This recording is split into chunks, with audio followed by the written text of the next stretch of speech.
अरशद नदीम, जितनी तारीफ किया जाए उतना कम है।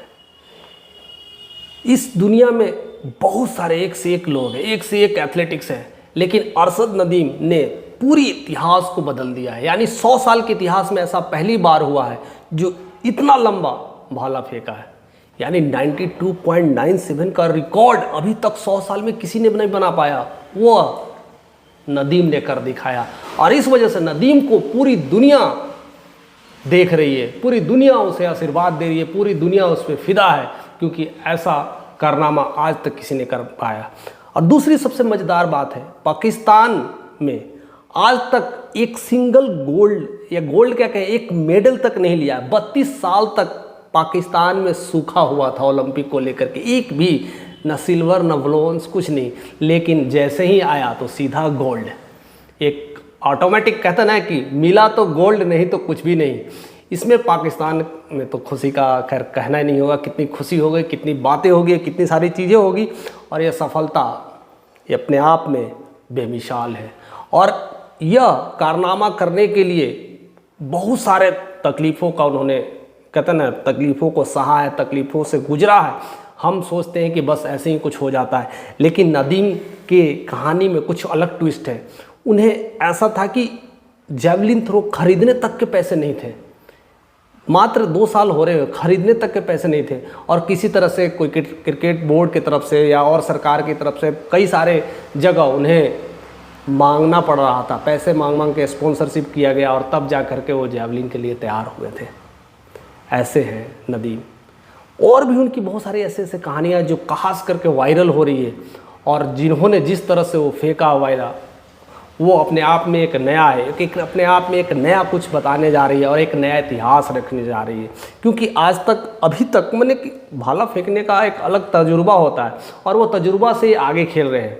और जिस तरह से नीरज चोपड़ा तो खैर अपने आप में बेमिसाल है, उसमें तो कहने की ज़रूरत नहीं है, हमेशा गोल्ड के लिए ही एक्वायर करते हैं और अपना ही परफॉर्मेंस हमेशा सुधारने की कोशिश करते हैं। और पिछले साल जब गोल्ड लाए थे तो उस समय भी टोक्यो में 87 पॉइंट समथिंग पे गोल्ड लाए थे। तो इस बार उससे बेहतर परफॉर्मेंस है, तो उसमें कोई दो राय नहीं है कि अपने परफॉर्मेंस को लेकर के ख़राब किए। बट एनी हाउ सिल्वर आना था, सिल्वर आ गया है, क्योंकि गोल्ड नदीम के हाथ जाना था। और नदीम ने जिस तरह से दिखाया परफॉर्मेंस, वो अपने आप में काबिल तारीफ़ है। और स्वर्णिम अक्षरों में लिखा जाएगा, नदीम को कोई जानता नहीं था। नदीम कहाँ कहते ना, चन्नू की गलियों में रहा पला बढ़ा और वहीं पर सीखा, कभी नहीं सोचा था कि खेलेंगे, क्या खेलेंगे। और लकड़ी काट कर करके ना वैसा जैवलिन बना करके खेला करता था। मीन्स इतनी प्रॉब्लम्स, इतनी समस्याएं थी, लेकिन जुनून वही है, जुनून के आगे सब कुछ ढेर है। अगर आप में जुनून है, आप में वो काबिलियत है, तो कहीं ना कहीं आप कुछ नया इतिहास लिख पाते हो। और उसका एकमात्र उदाहरण नदीम है। इसलिए नदीम को एक अलग तरीके से देखा जा रहा है। एक पाकिस्तान होने की वजह से तो एक अलग बात ही होती है, और ख़ास करके इंडिया वर्सेस पाकिस्तान के रूप में चल रहा था।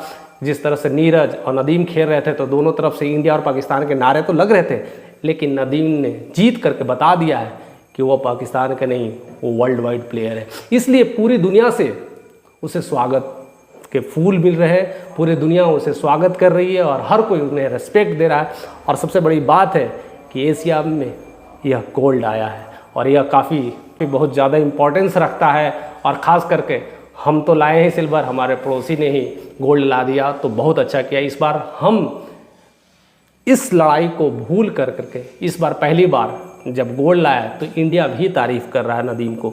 और इसलिए नहीं कि पाकिस्तान में जैसे क्रिकेट को लेकर के कैसे राइवलरी होती है, इस बार जैवलिन को लेकर के वो राइवलरी नहीं है। और जिस तरह से देखा गया, जब मैच जीतने के बाद नीरज और नदीम दोनों गले मिलते हैं, दोनों हाथ मिलाते हैं, वो अपने आप में एक सुनहरे अक्षरों में लिखा जाएगा और पाकिस्तान और इंडिया को एक नए नज़र से देखा जाएगा। इसलिए स्पोर्ट्स हमेशा रिश्तों को सुधारने में बहुत अच्छा काम करती है, और उसमें नदीम का एक अहम भूमिका है।